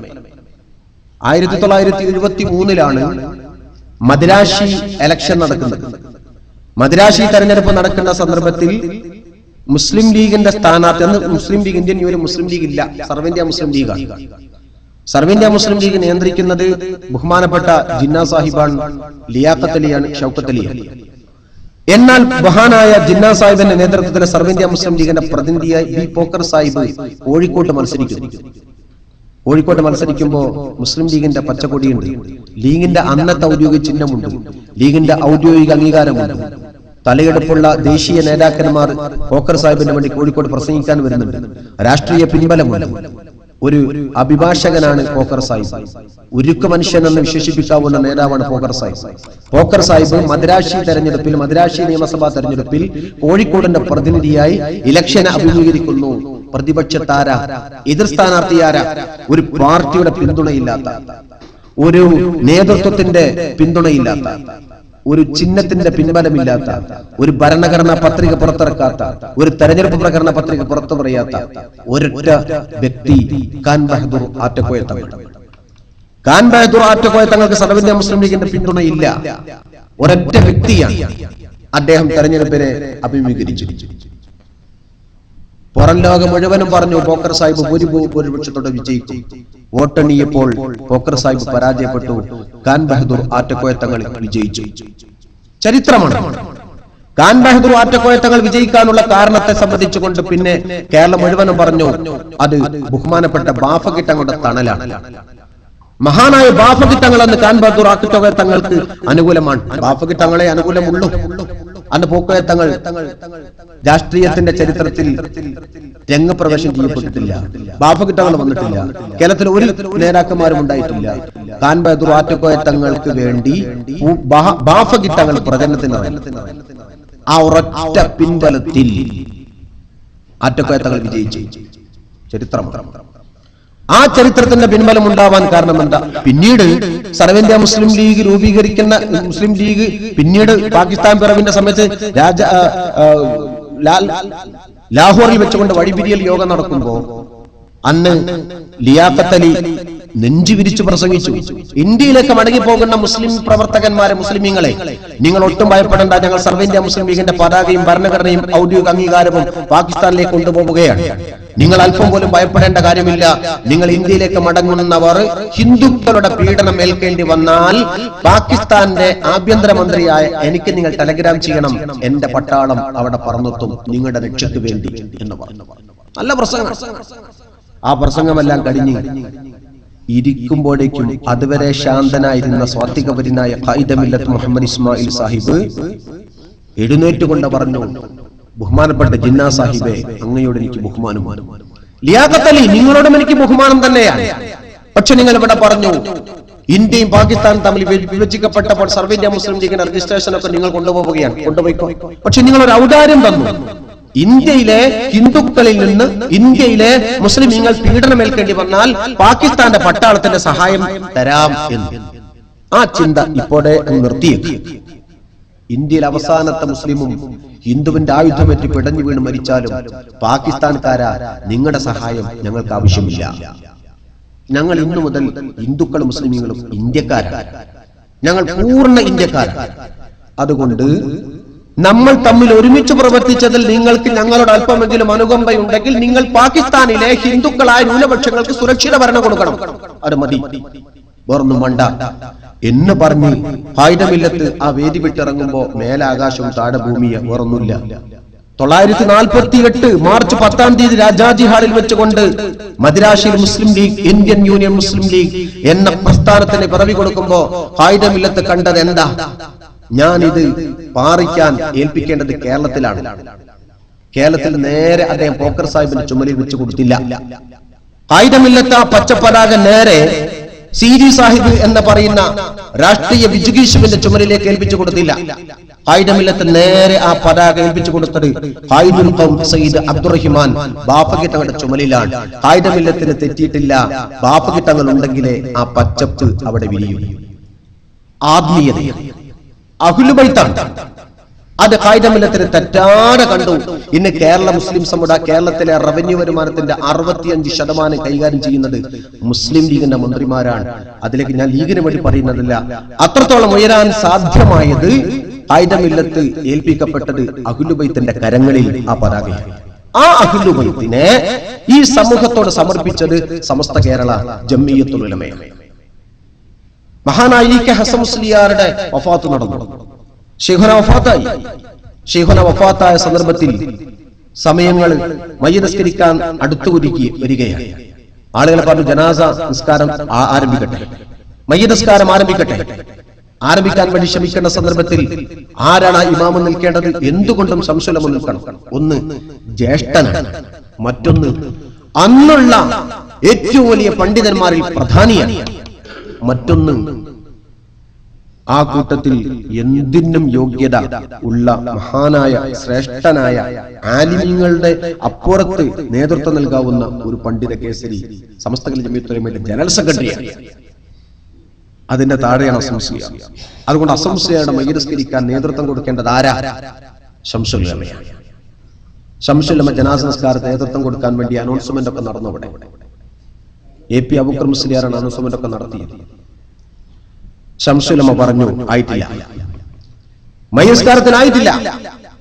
കൊടപ്പനക്കൽ തറവാട്ടിൽ നിന്നുകൊണ്ട് പാണക്കാട് തങ്ങൾ പുറപ്പെട്ടിട്ടുണ്ട്, തങ്ങൾ വരട്ടെ മയ്യിത്ത് നിസ്കരിക്കാൻ. തങ്ങൾ വരാൻ നേരം വൈകി. ആളുകൾ ഇങ്ങനെ പിറുപിറു പറഞ്ഞപ്പോഴും പറഞ്ഞു പാണക്കാട് തങ്ങൾ വരട്ടെ മയ്യിത്ത് നിസ്കാരത്തിന്, അതിലപ്പുറമല്ല. ഉസ്താദ് നിസ്കരിച്ചിട്ട് രണ്ടാമത്തിന് തങ്ങൾ പോരെ, ആദ്യത്തേതിന് നേതൃത്വം കൊടുക്കേണ്ടത് തങ്ങളാണ്, തങ്ങൾ വരട്ടെ. അങ്ങനെ പാണക്കാട് തങ്ങൾ വന്നതിന് ശേഷമാണ് മഹാനായ മർഹൂം ഇ കെ ഹസൻ മുസ്ലിയാർ നബറല്ലാഹു മർഖദഹ ബുഹാനവറുകളുടെ ജനാസ നിസ്കാരം നടന്നു. ജനാസ നിസ്കാരം കഴിഞ്ഞതിന്റെ ഒക്കെ ശേഷം എ.പിയും അങ്ങനെ കുറച്ച് ആളുകളൊക്കെ ഇരുന്നു കൊണ്ട് സംസാരിച്ചു. ഇങ്ങനെ പോയാൽ എന്താക്കും? രാഷ്ട്രീയ നേതാവിന് വേണ്ടി ഉലമാക്കളുടെ മയ്യിത്ത് നിസ്കാരത്തിന് വേണ്ടി കാത്തിരിക്കുക. ശംസുൽ ഉലമയോട് എ.പി അടക്കമുള്ളവർ വന്നുകൊണ്ട് ചോദിച്ചു, അത് ശരിയാണോ? പാണക്കാട് തങ്ങൾ അങ്ങനെ കാത്തിരിക്കേണ്ടിയിരുന്നോ? നിങ്ങളെ നിസ്കരിച്ചാൽ പോരായിരുന്നു? ബഹുമാനപ്പെട്ട ശംസുൽ ഉലമ പറഞ്ഞു, അഹ്ലുബൈത്ത് ജനാസ നിസ്കാരത്തിന് നേതൃത്വം നൽകിയാൽ ആ മയ്യത്തിന് ഖബറിൽ പിന്നെ ചോദ്യമില്ല എന്ന് ഹദീസുണ്ട് എന്ന് ബഹുമാനപ്പെട്ട ശംസുൽ ഉലമ. അതിലപ്പുറത്ത് വേറൊന്നും കളിക്കേണ്ട. പാണക്കാട് തങ്ങളാണ് ഇന്ന് അഹ്ലുബൈത്തുകളുടെ കൂട്ടത്തിൽ ഏറ്റവും ഉജ്ജ്വലനായ പ്രതിഭ. അന്ന് ഉള്ളാൾ തങ്ങൾ ഉള്ള സമയത്താ പറയുന്നത്. അഹ്ലുബൈത്തല്ലേ? അഹ്ലുബൈത്തല്ലേ? വെറും അഹ്ലുബൈത്തല്ല. പാണക്കാട് തങ്ങൾ റസൂലുള്ളാഹിന്റെ കണ്ണിമുറയാത്ത 40ാമത്തെ പൗത്രനാണ്. അതുകൊണ്ട് പാണക്കാട് തങ്ങളെ ഉള്ളാൾ തങ്ങളുടേക്കാൾ കൂടുതൽ അന്ന് സമസ്ത ഭിന്നിച്ചിട്ടില്ലല്ലോ. സമസ്തയുടെ വൈസ് പ്രസിഡന്റ് ഉള്ളാൾ തങ്ങൾ. എന്നിട്ട് പോലും ഒരു മുഷാവറ മെമ്പർ പോലും അല്ലാത്ത, ഒരു യൂണിറ്റിന്റെ അധ്യക്ഷന് പോലും അല്ലാത്ത പാണക്കാട് സയ്യിദ് മുഹമ്മദ് അലി ശിഹാബ് തങ്ങളാണ് എന്റെ അനിയന്റെ ജനാസസ്കാരത്തിന് നേതൃത്വം നൽകാൻ യോഗ്യനെന്ന് ആ സമൂഹത്തെ പഠിപ്പിച്ചു കൊടുത്തത് മഹാനായ ശംസുൽ ഉലമയാകയാൽ പാണക്കാട് തങ്ങളാണ് കേരള മുസ്ലിങ്ങളുടെ ആത്മീയ ആചാര്യൻ എന്ന് ബോധ്യപ്പെടുത്തി കൊടുത്തത് സമസ്ത കേരള ജംഇയ്യത്തുൽ ഉലമയാണ്. അതുകൊണ്ട് കേരള മുസ്ലിമീങ്ങളുടെ രാഷ്ട്രീയ തറവാടിന്റെയും രാഷ്ട്രീയ അസ്തിത്വത്തിന്റെയും ഉറവിടം അഹ്ലുബൈത്തിലും സമസ്ത കേരള ജംഇയ്യത്തുൽ ഉലമയിലും. ആ ആളുകളൊക്കെ ഒപ്പം വന്ന് പറയാം ഞങ്ങൾ പാണക്കാട് തങ്ങൾ ആളാണ്, അല്ലെങ്കിൽ പാണക്കാട് തങ്ങൾ ഞങ്ങൾ ആളാണ്. പാണക്കാട് തങ്ങളെ കണ്ടുകൂടാത്ത ആളുകളാണ്. ഞാനത് വിശദീകരിക്കുന്നില്ല, കൂടുതൽ സമയം പറയേണ്ടി വരും. 11 മണി കൃത്യം ഞാൻ അവസാനിപ്പിക്കുക. അതുകൊണ്ട് സമസ്ത കേരള ജംഇയ്യത്തുൽ ഉലമ എന്ന മഹനീയമായ പ്രസ്ഥാനം, ആ പ്രസ്ഥാനത്തിന്റെ സംഘശക്തിയെ വിളിച്ചറിയിച്ചുകൊണ്ടാണ് ഇനിയുള്ള നാളുകൾ നമ്മൾ ചെലവഴിക്കപ്പെടുന്നത്. SYSന്റെ സമ്മേളനം കഴിഞ്ഞു, അത് കഴിഞ്ഞു. ഒരു കാര്യം വിരമിച്ചാൽ മറ്റൊന്നിലേക്ക് പ്രവേശിക്കുകയാണ്. SKSSFന്റെ 25ാം വാർഷികം അതേ മാസത്തിൽ തൃശ്ശൂരിൽ നടക്കാൻ പോവുകയാണ്. നമുക്ക് നമ്മുടെ ആശയത്തിന്റെ ആയുധം താഴെ വെക്കാനായിട്ടില്ല. ഓരോന്ന് കഴിയും തോറും ഓരോന്നാണ്.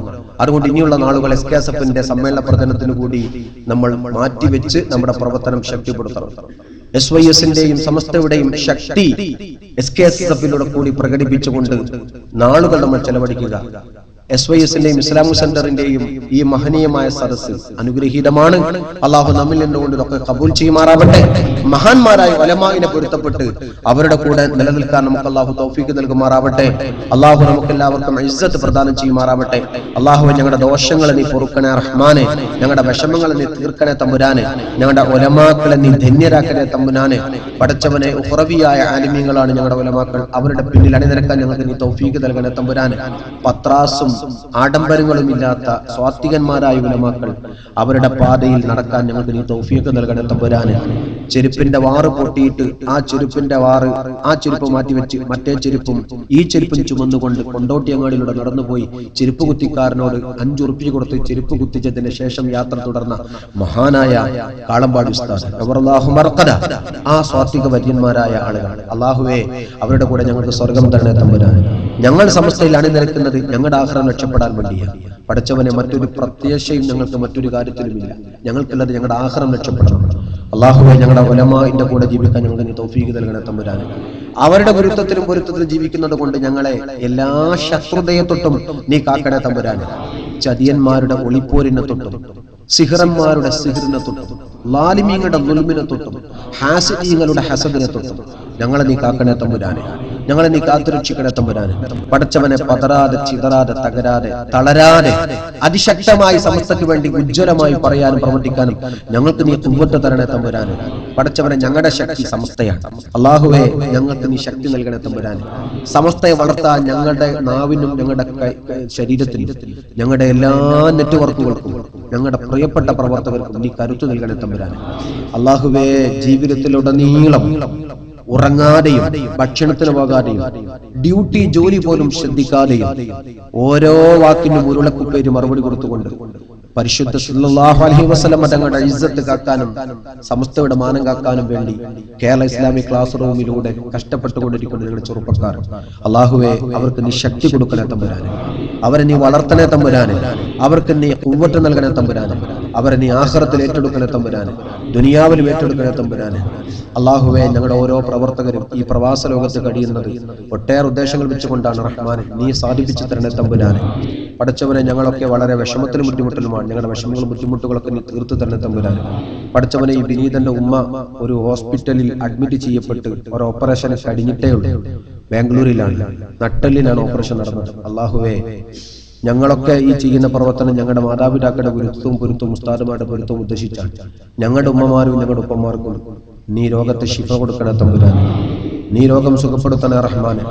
അല്ലാഹുവേ, ഞങ്ങളുടെ ബന്ധപ്പെട്ട മുഴുവൻ ആളുകൾക്കും നീ ദുനിയാവും ആഖിറവും രക്ഷപ്പെടുത്തി തരണേ തമ്പുരാനെ. പടച്ചവനെ, ഞങ്ങളുടെ കൂട്ടത്തിൽപ്പെട്ട പല മഹാന്മാരായ ഉലമാക്കളും രോഗത്തിലാണ്. ഞങ്ങളുടെ ഉലമാക്കൾക്ക് നീ ദീർഘായുസ്സ് നൽകണേ റഹ്മാനെ. പടച്ചവനെ, ബഹുമാനപ്പെട്ട സമസ്തയുടെ വഴിയിലേക്ക് എല്ലാവർക്കും വരാൻ നീ തൗഫീഖ് നൽകണേ തമ്പുരാനെ.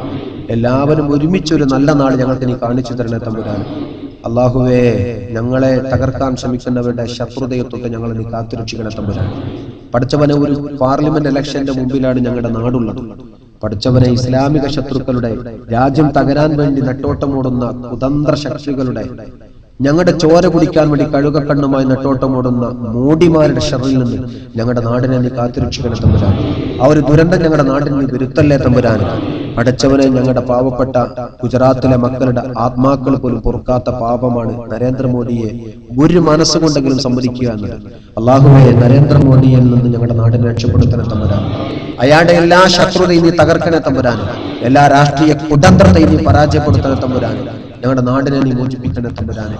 അല്ലാഹുവേ, എല്ലാ ആത്മീയ ചൂഷക കച്ചവടക്കാരും കൊണ്ട് ഞങ്ങളുടെ നാടിനെ രക്ഷപ്പെടുത്തണേ തമ്പുരാനെ. അല്ലാഹുവേ, ഞങ്ങളുടെ മഹാന്മാരായ ഉലമാക്കളുടെ പാതയിൽ ഞങ്ങളെ നീ വളർത്തിത്തരണേ തമ്പുരാനെ. ഞങ്ങളുടെ ആഖിറം രക്ഷപ്പെടുത്തണേ തമ്പുരാനെ. ഞങ്ങൾ അവസാനം കലിമത്ത് തൗഹീദ് ഉച്ചരിച്ചുകൊണ്ട് ബഹുമാനായ പാറന്നൂർ ഉസ്താദ് മരിച്ചതുപോലെ, ശംസുല്ല മരിച്ചതുപോലെ, കണ്ണിത്ത് ഉസ്താദ് വഫാത്തായതുപോലെ ഞങ്ങൾക്ക് മരണം തരണേ തമ്പുരാനെ. ഞങ്ങൾ ചെയ്ത അമലുകൾ മുൻനിർത്തി ചോദിക്കാൻ ഞങ്ങളുടെ കയ്യിൽ ഒന്നുമില്ല. ഞങ്ങൾ ചെയ്ത പ്രവർത്തനത്തെ പറയാൻ ഞങ്ങളുടെ കയ്യിൽ ഒന്നുമില്ല. അല്ലാഹുവേ, നീ ഞങ്ങൾ കാണിച്ചെന്ന മഹാന്മാരായ ഉലമാവിനെ സ്നേഹിച്ചവരാണ് ഞങ്ങൾ. അവർക്ക് വേണ്ടി ഞങ്ങൾ എന്തും ചെയ്യാൻ തയ്യാറാണ്. അവരുടെ മാനം കാക്കാൻ ഞങ്ങൾ ഏതറ്റം വരെ പോകാനും തയ്യാറാണ്. അല്ലാഹുവേ, അവരെ സ്നേഹിക്കുന്നത് കൊണ്ട് ഞങ്ങളെ നീ ഏറ്റെടുക്കണേ തമ്പുരാനെ. ഞങ്ങളെ നീ ഏറ്റെടുക്കണേ തമ്പുരാനെ. ഞങ്ങൾ ആഖിറത്തിൽ നീ സ്വീകരിക്കണേ തമ്പുരാനെ. റബ്ബനാ തഖബ്ബൽ മിന്നാ ദുആഅനാ ഇന്നക അൻതസ് സമീഉൽ അലീം വതുബ് അലൈനാ ഇന്നക അൻതത് തവ്വാബുർ റഹീം വർഹംനാ ബിഅൻവാഇ റഹ്മതിക യാ അർഹമർ റഹീം. അസ്സലാമു അലൈക്കും.